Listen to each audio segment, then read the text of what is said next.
Y ahora con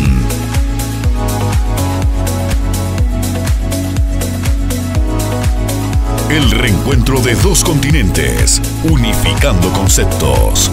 Séptimo Congreso Internacional Médico Científico y Desarrollo Empresarial, CISDED. Volvemos a la presencialidad con nuestro afamado congreso, pero ahora en Torre la Vega, Cantabria, España. Buenas tardes, soy el doctor Gunter Bravati de Guatemala. Un saludo a toda la gran familia de CISDED y en especial un agradecimiento a la Junta Directiva de CISDED, en especial al doctor Pedro Sánchez, que me apoyó debido a que me quedé con los boletos aéreos y con todas las buenas intenciones de poder llegar y estar participando directamente con ustedes. Gracias al doctor Pedro es que estamos comunicándome por este medio, al igual a la Universidad Europea del Atlántico, y comenzaré mi charla a continuación. El COVID-19 y la diabetes, la fisiopatología. Al inicio de la pandemia fue algo terrible. Yo me encontraba en Barcelona en el mes de septiembre del 2019. Ya se comenzaba a se comenzaba a mencionar que había una enfermedad, había una neumonía, se estaba dando una neumonía, no solo en España, sino que posiblemente también en Milán, Italia. Y conforme fueron pasando los días, empezamos a cuestionarnos con algunos médicos si realmente el COVID-19 era una enfermedad vascular, porque era tanta la inflamación y tanto la fisiopatología que al darse las tormentas tiroideas, las tormentas de citoquinas, ocasionaba una diseminación intravascular diseminada. Entonces llegamos a la conclusión de que posiblemente estábamos ante una enfermedad vascular. El COVID-19 es una enfermedad inflamatoria que ha demostrado tener una inflamación miocárdica, una infiltración linfocitaria en el hígado, acumulación de macrófagos en el cerebro, lesiones axonales, microtrombos en los glomérulos y la pancreatitis focal. Lo que mencionaba anteriormente, ¿no? Que si realmente estábamos ante una enfermedad cardiovascular, era tanta la inflamación que ocasionaba y realmente no sabíamos qué hacer, por lo menos en muchos países de Latinoamérica, y comenzamos a abocarnos, en mi caso, con algunos familiares y algunos amigos médicos italianos, a ver qué hacíamos, que fueron los que realmente empezaron a investigar más sobre la fisiopatología del COVID, como fue en el caso de Turín, donde ellos realizaron más de 100 necropsias, mientras China solo hizo 3 necropsias y no dio mucha información. Los italianos encontraron en Turín, después de las 100 necropsias, que era un proceso inflamatorio. Por eso es que nos cuestionamos y empezamos a pensar si estábamos ante una enfermedad inflamatoria vascular, ¿no? A nivel de los riñones, a nivel del sistema renina, angiotensina, aldosterona, como podemos observar, los receptores AC2 y los sitios de expresión del COVID a nivel de esos receptores, que fue en especial los intestinos, los riñones, el corazón, las arterias y en especial los pulmones y el páncreas. Exactamente lo que estaba diciendo. Ahí podemos ver la infiltración de los macrófagos y de este terrible virus, que realmente la membrana era sumamente grasosa y se adhería principalmente hacia esos receptores. Hubo muchos estudios, pero todo fue durante la pandemia del COVID. Al inicio no se sabía nada. Sí, los sitios de expresión del COVID en los receptores AC2 fue desde mi especialidad a nivel del páncreas, exactamente a nivel de la cabeza del páncreas, ¿no? El aumento de la severidad del COVID-19 Los efectos crónicos de la glucotoxicidad de la diabetes los efectos de la glucotoxicidad de la diabetes, la inflamación, el estrés oxidativo y la tormenta de citoquinas. Por eso que al inicio yo empecé a darles desde el inicio vitamina D3 y omega 3 de salmón. Con los efectos crónicos de la glucotoxicidad y los efectos crónicos de la lipotoxicidad, aunado a esta inflamación, ocasionaron aterosclerosis. Al igual, el tener que usar esteroides, era tanta la inflamación a nivel de las vías respiratorias que nos vimos en la necesidad del mundo de dar esteroides, algunos muy bien administrados, otros pues dándolos en dosis a como ellos creían, me refiero al gremio médico, ¿no? El mismo COVID ocasionó daño endotelial. Por eso es que insisto, si realmente el COVID era una enfermedad cardiovascular. Y de último, lo que los italianos nos dijeron, que era, al darse la tormenta de citoquinas, ocasionaba un riesgo tromboembólico. Demostraron los italianos que el COVID ocasionaba una diseminación intravascular diseminada. Era tanta la inflamación que ocasionaba esto, ¿no? Terrible. Este paciente que les voy a presentar me llegó a consultar por su diabetes, porque presentó una úlcera en el pie y que tenía un ganglio a nivel del cuello.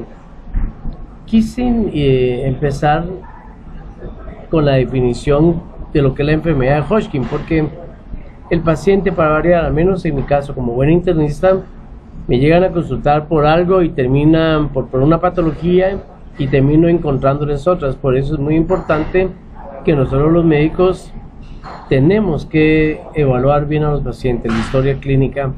Hoy por hoy, por los siglos de los siglos, la historia clínica es muy importante.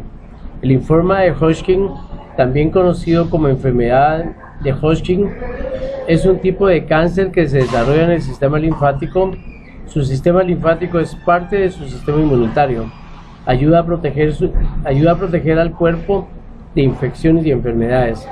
El sistema linfático está formado por tejidos y órganos que producen, almacenan y transportan glóbulos blancos que incluyen la médula ósea, ganglios linfáticos, vasos linfáticos, vaso, timo y amígdalas. Por eso observábamos, quiero hacer una énfasis, mejor dicho, en los niños. Al principio se pensó que no les iba a dar COVID, pues obviamente el tamaño del timo en los niños es mucho más grande que el del ser humano, ¿no? que el adulto, mejor dicho, ¿no? El aumento de la severidad del COVID-19, ya había platicado de esto, perdón, aquí está. El pacientito me llegó a consultar porque presentaba un ganglio supraclavicular, y cuando lo evalué y le hice las partes de la historia clínica, él solo me reportaba que tiene un pequeño ganglio, y al palparlo me di cuenta que el ganglio era de consistencia dura, estaba muy fijo y que no se trataba de una linfoadenomegalia, sino de una linfoadenopatía. Luego en la evaluación encontré múltiples ganglios submaxilares y en cadena a nivel del cuello. Podemos observar aquí en las fotos los ganglios. Él se quejaba al preguntarle que sentía mucho dolor en las piernas. Me dijo que sí, muchísimo dolor en las piernas.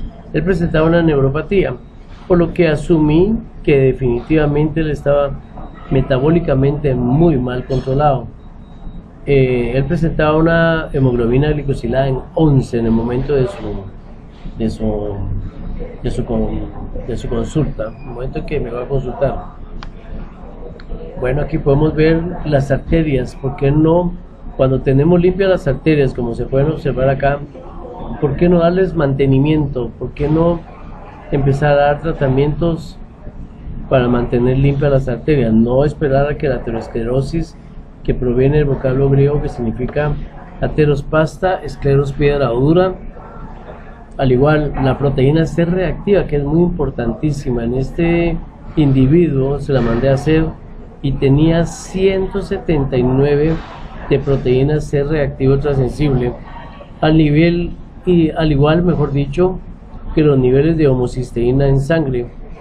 Me puse a pensar, ¿estoy ante una colágenopatía? Posiblemente ante una discrasia sanguínea, o simple y sencillamente estoy ante una aterosclerosis por el mismo estado de estrés oxidativo que ocasiona la diabetes. Bueno, aquí al sacarle sangre podemos observar cómo en el tubo, en este tubo, podemos observar la cantidad de grasa, de triglicéridos que él presentaba, ¿no? Obviamente con una proteína C reactiva ultrasensible en 149, 150 o 170, obviamente era de esperarse que él tuviera ya una aterosclerosis. Bueno, decidí hacerle el Doppler de su pierna, en la cual se miraba afectada. En el Doppler arterial, las conclusiones fue que se apreciaba una disminución del flujo a nivel de la arteria femoral común en su tercio distal. Se observaban placas ateromatosas a nivel de todo el sistema arterial del miembro inferior derecho, al igual el edema de tejidos blandos. Esto fue en el Doppler arterial. Ahora en el Doppler venoso pues no encontramos mayor cosa, sino que, en el Doppler venoso encontramos que estaba positivo para trombosis venosa profunda a nivel de la vena tibial posterior. Además presentaba edema de tejido blando, adenomegalias inguinales derechas de aspecto benigno. Además que el ultrasonidista, el cirujano vascular, encontró una insuficiencia venosa superficial, al igual que las colaterales de Hunter, de Doty, de Body y de Crockett. Bueno, aquí estamos ante una aterosclerosis. Solo el hecho que él la haya tenido en el momento, por eso decidí presentarles la toma de la sangre, ¿no? Me quedé impresionado. Dije, estoy ante una aterosclerosis y una discrasia sanguínea. Bueno, aquí viene la presentación. Ese es un señor de 63 años de edad, de ocupación carpintero, que lo único que sintió fue que le cayó una tabla en la que estaba trabajando una mesa, y fue un dolor, como él lo refiere, fue un dolor que lo toleró, no le puso mucha importancia, y consultó con varios médicos y obviamente le dieron varios tratamientos, los cuales fueron fallidos. 2 meses después alguien lo recomendó con mi persona y se abocó. Como les estoy comentando el caso, aquí podemos observar a nivel de la tibial posterior un absceso, y a nivel de la inserción del talón de Aquiles. Aquí podemos ver la calcificación de la tibial posterior, al igual un absceso con todas las características de un proceso infeccioso crónico. Decidimos llevarlo al quirófano, drenar ese absceso, hacer un lavado de desbridamiento 1 mes y medio después de que él me consultó, porque lamentablemente al hacerle su hisopado nasofaringio y su PCR salió positivo. Yo no sé, hasta hoy no me he contagiado de COVID, a pesar que he estado muy expuesto, y obviamente pues no cabe la menor duda que he corrido con la bendición de Dios de que no me he contagiado. Decidimos drenarle 1 mes después, que ya tenían negativo su hisopado y su antígeno con su PCR. Decidimos ingresarlo. Como les dije, drenamos el absceso, como lo van a ver posteriormente, y decidimos colocarle la terapia de Bach. Este promueve la curación de las heridas mediante la aplicación de la presión negativa, de manera que el uso de los niveles controlados de presión subatmosférica y succión controlada acelera la resolución de las mismas, favoreciendo la vascularización y el desbridamiento. Ahí podemos ver el Bach. Pues aquí podemos ver al inicio, post drenado del absceso. Casi que logramos drenar un promedio de 450 a 500 cc de pus, el cual salió positivo a Pseudomonas aeruginosa, a Klebsiella pneumoniae y estafilococo. Tenía 3 bacterias en el absceso a nivel del talón. Aquí podemos ver conforme fueron pasando los días que le hacíamos el desbridamiento. Con lo único que yo curo a mis pacientes diabéticos es con solución salina y jabón quirúrgico, y obviamente con los guantes tratamos de hacerle un como masajito, limpiando siempre el lecho de la herida, una especie como que fuese el ultrasonido que suele para desbridarse, algo casi imposible poder tenerlo a la mano, pues el aparato es muy costoso. Sería lo ideal que lo tuviéramos, pero para nuestros países es muy costoso un aparato de esos. Luego aquí podemos observar, le empecé a darle como terapia de antibióticos vancomicina más piperacilina más tazobactam, combinada ambas, previo de observar cómo estaba su creatinina. La tenía en 1 la creatinina y estaba depurando bastante bien, normal mejor dicho. Aquí podemos ver un mes después cómo fue evolucionando ya con el Bach. Esto fue al principio, ya con el Bach fue estimulando. Podemos observar la primer foto de la izquierda a la derecha, la presencia de algunos queratinocitos, ya una herida más limpia, ya el talón de Aquiles un poquito más limpio, y obviamente le realizamos varios desbridamientos autolíticos ya en clínica, ¿no? Aquí podemos seguir observando cómo fue dándose la cicatrización, y al igual que todos los casos que yo presento siempre, son casos míos, no son casos que los he sacado de libros, ni he obtenido estas fotos de ningún otro médico. Son casos puramente míos que tengo documentados, guardados, archivados para compartirlos, no solamente con ustedes, sino también con todos los médicos que quieran aprender el pie diabético y diabetes conmigo, ¿no? Aquí podemos observar que le coloqué carbón activado, que es una membrana para absorber esas bacterias, y encima le coloqué una membrana a base de fibroblasto para promover la proliferación de los queratinocitos y fibroblastos en la curación de las úlceras del pie diabético. Me ha dado muy buenos resultados por más de 24 años. Obviamente lo llevamos a la cámara hiperbárica al señor, ahí estuvo, 63 años tiene el señor. Las heridas de los diabéticos en el pie matan a millones, pero las soluciones de alta tecnología y el trabajo en equipo están marcando la diferencia. Aquí podemos ver ya un pie Charcot, cómo se va deformando. Lo que hemos observado es de que casi todos los pacientes que presentan pie diabético carecen de vitamina D3, al igual carecen de ciertas deficiencias de proteína. A la derecha pueden observar ustedes un pedazo de salmón y un refresco, que ese fue el almuerzo de ese día después que operamos a este paciente. Me comí mi salmón, y obviamente al fondo podemos ver una limonada con, no sé cómo le llaman acá, con culantro y endulzada con stevia, ¿no? Pues obviamente hay que recuperar un poquito de energías, porque queda que no, estos pacientes le absorben mucha energía a uno. Las diferencias nutricionales de amplio rango presiden la amputación en las úlceras del pie diabético.